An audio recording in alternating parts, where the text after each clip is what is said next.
Hello, friend. Welcome to Grandpa's Horror Stories. Don't forget to like, subscribe, and comment your own stories. Step into a world of tales that mesmerize. We thank our Reddit authors. Credits in the description. My best friend's medication is about to run out, and it really scares me this summer after I graduated. My best friend, Linus, and I decided to bid a definitive farewell to our childhood with a trip to the U.S. It was something we had both talked about for a long time and had saved up money for. A fairly generous contribution from my parents, who thought it would be good for us to get out and see the world, also helped us along. After a few days of partying and sightseeing in New York, we continued our journey into the country. By the time we got to Nashville, we were tired of hitchhiking with shady truck drivers and rickety Greyhound buses, so we decided to buy a car. Back then, it was fairly easy to buy an old, half-broken car for a dime, and in the end, we chose a 1961 Ford Ranchero, blue, ugly as hell, and ready to fall apart at any moment. We loved it. The feeling of freedom was immense as we drove along the southern roads, switching between country music stations and feeling the summer air rushing through the old Ford. After a wild weekend partying in Memphis, we slowly realized that both time and money were running out. I was supposed to start my job at my dad's company in a few weeks, and Linus was due to start at a retirement home. Around the same time, we looked at a map and decided to make one last trip with the Ranchero, heading down to New Orleans to experience the magic of Bourbon Street before heading home. Getting out of Memphis proved more difficult than expected. The traffic jams made us both impatient and irritable, and sometime in the afternoon, we decided to take a detour southward, Highway 49. Although it turned out to be a good decision in terms of traffic, it didn't take long before darkness enveloped the car. Rain clouds hung heavy and stifling. Electric-charged air silenced us as a headache crept in.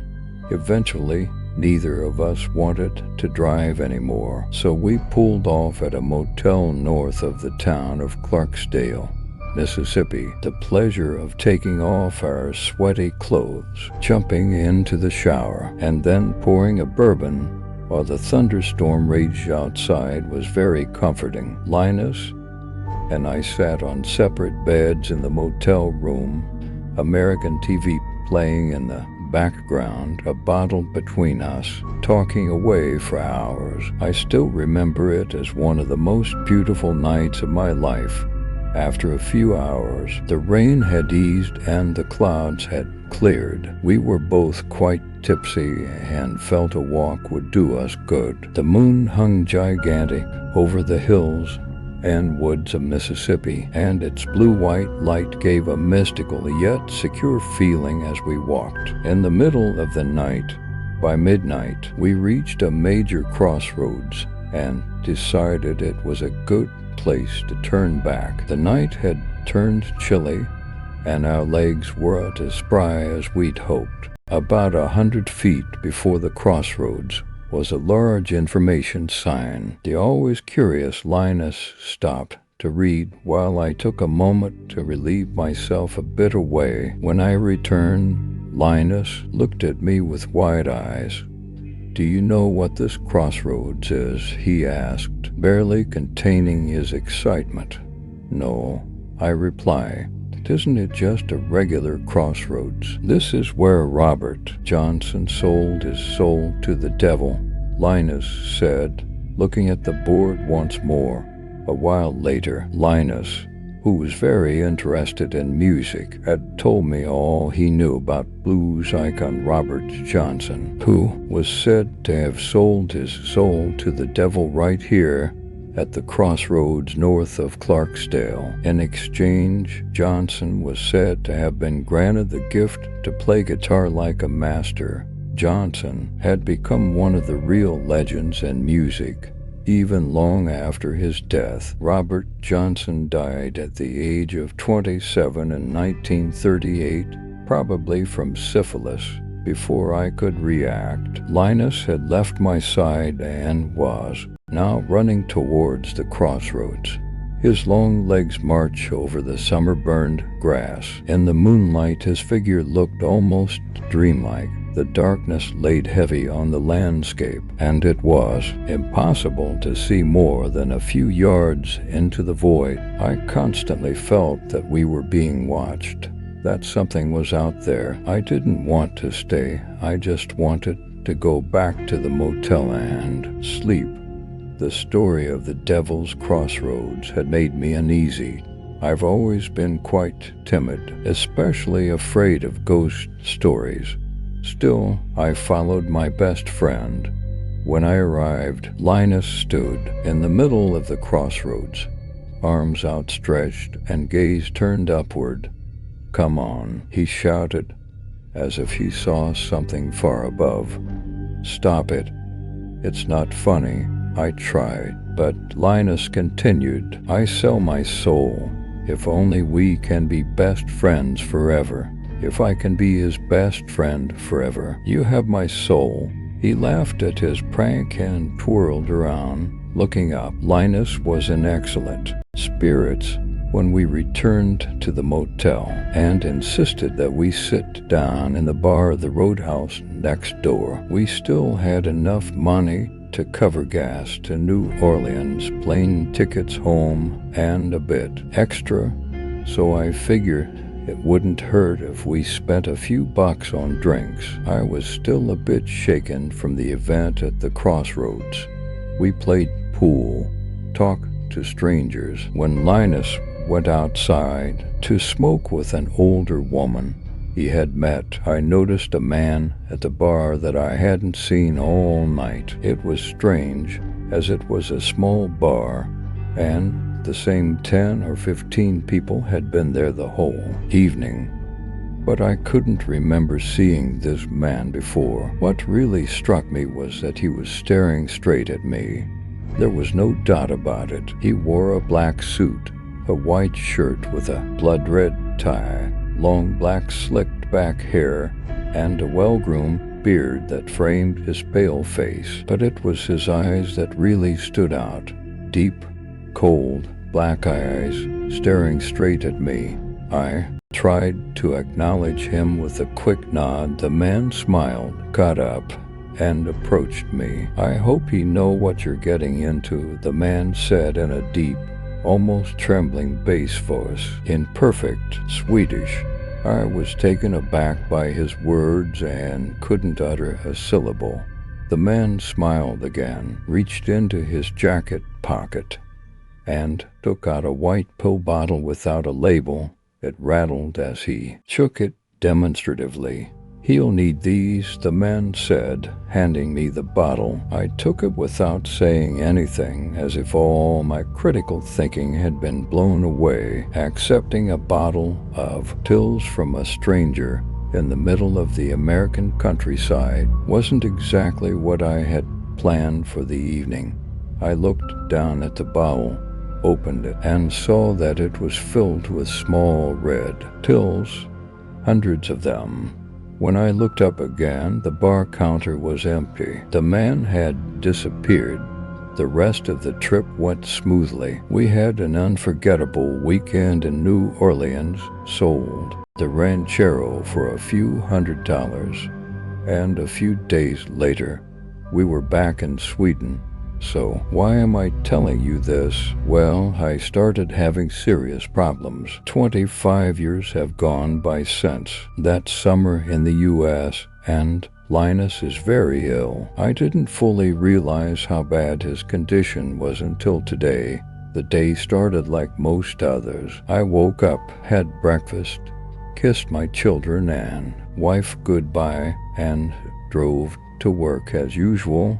I handed over the car keys to Edward, who was waiting outside the building, and greeted me. I entered, said hi to the staff, and took the elevator to the 18th floor where I have my favorite office. The morning went well. We planned a consulting trip to Dubai. I had a successful meeting with an investor for a new project, and then I had a nice lunch with the finance minister at a pretty decent restaurant in downtown Stockholm. It was on my way back to the office when a notification on my mobile phone alerted me. Linus's medication was all the note from my calendar app said. I sigh, having forgotten that it was today. Perhaps I should clarify a few things since I haven't been completely honest in this story. Or more accurately, I've omitted a few details. Firstly, I should mention that I have been very successful in life.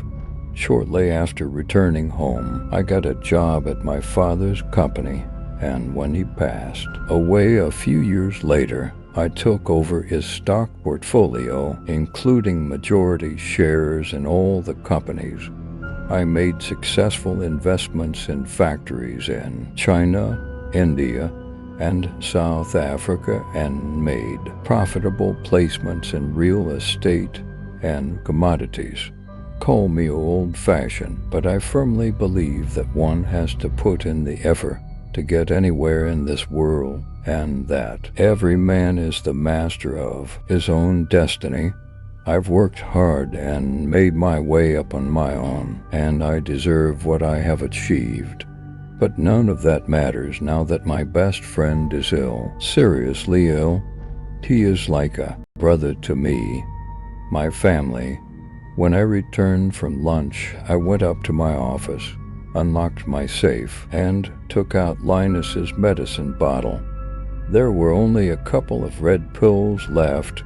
I went back out to the elevator, used my special access card, and pressed the button for basement 2. When the elevator doors opened, I was greeted by Dr. Vidstrom, who always had a smile on her face. She doesn't know the severity of the situation. She knows she can't truly help Linus, but she gets paid to do her best. I walked through the corridor, past nurses and doctors nodding their greetings, down to the large glass doors at the end, the glass doors to Linus's room. I then remembered the man with the black hair and beard. You see, I haven't told you everything he said to me that evening. When he handed me the pill bottle, he said in his clear, fluent Swedish, "He will need these. Give him one a month. I will grant your wish. As long as he lives, you will have what you desire. When he dies, his soul is mine, and our deal is over." I approached the glass doors, saw doctors moving back and forth inside. I entered. The room smelled of hand sanitizer and death. Then I saw the bed. I saw Linus. He had lost even more weight since I last saw him, his pale skin taut over protruding bones, his face hollow and chalk-white around his enormous eyes. Tubes were inserted into his thin blue veins, for bags surrounded his bed. His mouth was open, revealing the few teeth he had left. His gaze met mine, and his lips formed a smile. I approached, genuinely moved by his reaction. He had been sick and weak for a long time, but now my best friend looked like a corpse. With jerky movements, his chest rose and fell. I placed my hand on his cold, thin arm. "My friend," he whispered. "Linus, please, don't try to speak. You're weak." He shook his head. "You're my best friend. You take such good care of me. I'm so happy You're my best friend in the whole world. Seeing him in that state made me sick, and I remembered the night at the crossroads when the young, healthy, and strong Linus exclaimed, "I'll sell my soul just so we can be best friends forever. If I can be his best friend forever, you can have my soul." And I remembered how I had whispered, "Take his soul, take it, and give me everything I desire in return," while Linus laughed and twirled around. I remembered the blue moonlight, the cool summer night in Mississippi so long ago. 2 pills left. That's 2 months. Then Linus will die. He's so weak, as if something is draining life from him. And what happens when he's gone? Will I also pass away? Will my life continue as before? What about my investments, my stock portfolio? I'm genuinely concerned. I don't want anything to change. If you, the reader of this, have any advice for me on how to prepare, please let me know. I might share some of my success with you. All the best, Nicholas.